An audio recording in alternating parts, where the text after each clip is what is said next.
Okay, so for today we're going to be talking about algebraic expressions. Um, this is something that their graders need to learn, or any elementary school on basics. So today for class, I want to talk about the associative properties. I'm going to give two examples. One is going to be addition, and multiplications. My first example that I'm going to use is going to be for addition, and then the second one I'm going to use is going to be for multiplications. Okay. My first addition problem that I'm going to use, remember the topic that we're going to use is the associative properties. My first addition problem. Now, first, what you want to learn is that you can always move any number to make that number add up the same way. So, for example, you have 9 plus, and then we're going to go ahead and put brackets. For example, 3 plus 6. We're going to close it with a closed bracket, and that will equal out to, I'm not going to give the answer yet.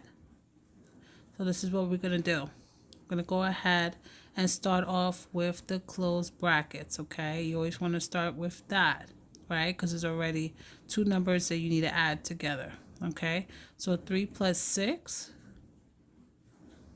is 9. And they're going to bring down that addition, that 9 here. So we're going to put 9 plus 9.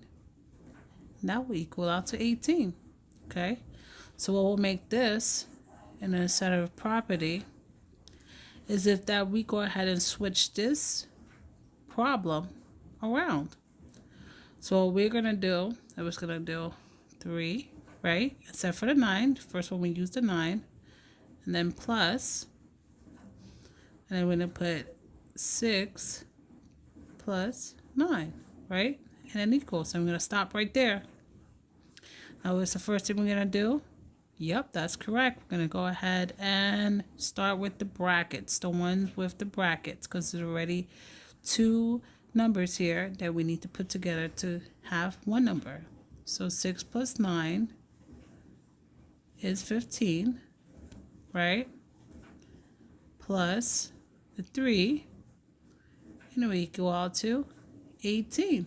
So you see how we have two numbers that equal out to the same thing, but as you can see, the layout for the problem is different. So that's your addition problem that we have and completed, okay? Now the next one I want to use for an example is for multiplication. Now for multiplication, we're going to use 3 and then times, or you can go ahead and, for the kids, I'm going to go ahead and put times like that. And I'm going to use the brackets again, and 2 times 4, and then with the closed parentheses, and then equal out to, and then we're going to stop right there. And then we're going to go ahead, and what's the first thing we're going to do, people? Yes, that's correct. We're going to go ahead and use and start with the multiplications inside the brackets. So 4 times 2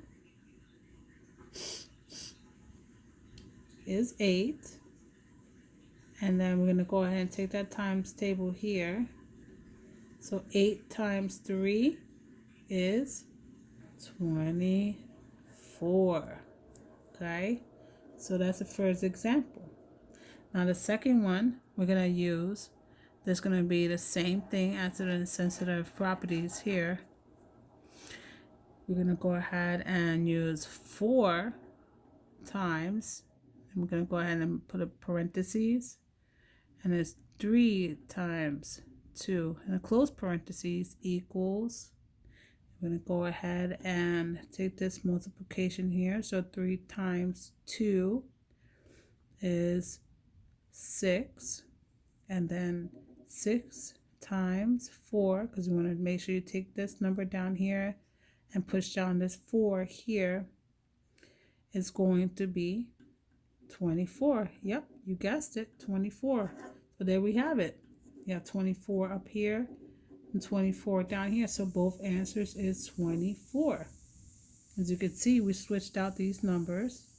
We have a 3 times and then parentheses, 2 times 4, close parentheses, and then 4 times, open parentheses, 3 times 2, close parentheses, equals. And as you can see, all the numbers are switched around. The only thing is that these numbers equal out to the same thing. Okay? And there you have it. So no matter what you need to do, just make sure that everything equals out to the same thing. You just got to switch out the numbers here, okay? So this is my take on how to solve these problems. I hope that you guys enjoyed. Have a great day.